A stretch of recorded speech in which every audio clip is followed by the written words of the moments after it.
अच्छा जी, non resident से related comment section में काफ़ी क्वेश्चन आए कि नॉन रेजिडेंट के रिटर्न सबमिट करवाना क्या ज़रूरी है या उसको करवानी चाहिए कि नहीं। आज हम वो डिस्कस कर लेते हैं। सबसे पहले नॉन रेजिडेंट को देख लेते हैं कि इसका इनकम टैक्स ऑर्डिनेंस के मुताबिक वो ऐसा पर्सन जिसका जो है पाकिस्तान से बाहर स्टे किसी भी टैक्स ईयर में 183 डेज या इससे ज़्यादा होगा तो वो नॉन रेजिडेंट कंसिडर होगा।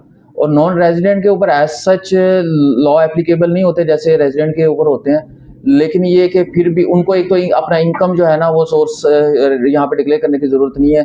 पाकिस्तान के रिटर्न्स में जो एफबीआर में जो हम रिटर्न सबमिट करवाते हैं उसमें सिर्फ उसको जो पाकिस्तान बैंकिंग चैनल के थ्रू रेमिटेंसेस भेजते हैं उसको डिक्लेयर करना है। उसके अलावा जो उन्होंने प्रॉपर्टी प्लॉट गाड़ी या कोई भी एसेट्स परचेज करते हैं उसको डिक्लेयर करना है। उसका इसको अगर आप करवा लेंगे तो ज़्यादा बेहतर है, क्योंकि आपका स्टेटस एक्टिव हो जाएगा। कल अगर आप प्रॉपर्टी गाड़ी कुछ भी लेते हैं आपको टैक्स के बेनिफिट्स मिल जाते हैं। और अक्सर नॉन रेजिडेंट के पाकिस्तान में सेविंग अकाउंट्स होते हैं, तो अगर आप नॉन फाइलर हैं या आपका रिटर्न सबमिट नहीं है तो आपके ऊपर जो है टैक्स अब 35 to 40% जो है ना उनके प्रॉफिट के ऊपर डिडक्ट होगा। अगर आप फाइलर होंगे तो आपके ऊपर जो है फाइलर वाला टैक्स जो है ना उसके ऊपर डिडक्ट होगा।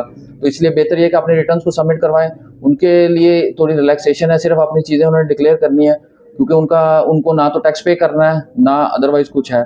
इससे पहले जो है ना जो प्रॉपर्टी परचेज करते थे नॉन रेजिडेंट के लिए एक एग्जेम्पशन सर्टिफिकेट जो है ना वो बड़ी मतलब एक प्रोसेस था, मुश्किल से वो लेना पड़ता था ताकि नॉन रेजिडेंट के ऊपर प्रॉपर्टी परचेज या सेल पर फाइलर वाले टैक्स जो है ना वो लगे।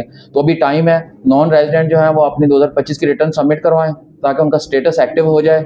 और उनको फिर ये कि मतलब अगले जो कमिंग टैक्स ईयर में अगर वो प्रॉपर्टी परचेज करते हैं तो उसके ऊपर उनको टैक्स जो है ना वो एग्जेम्पशन सर्टिफिकेट के लिए उनको मतलब अप्लाई करने की ज़रूरत नहीं पड़ेगी। ये एक बेनिफिट है। तो नॉन रेजिडेंट को चाहिए कि अपने रिटर्न सबमिट करवाएं।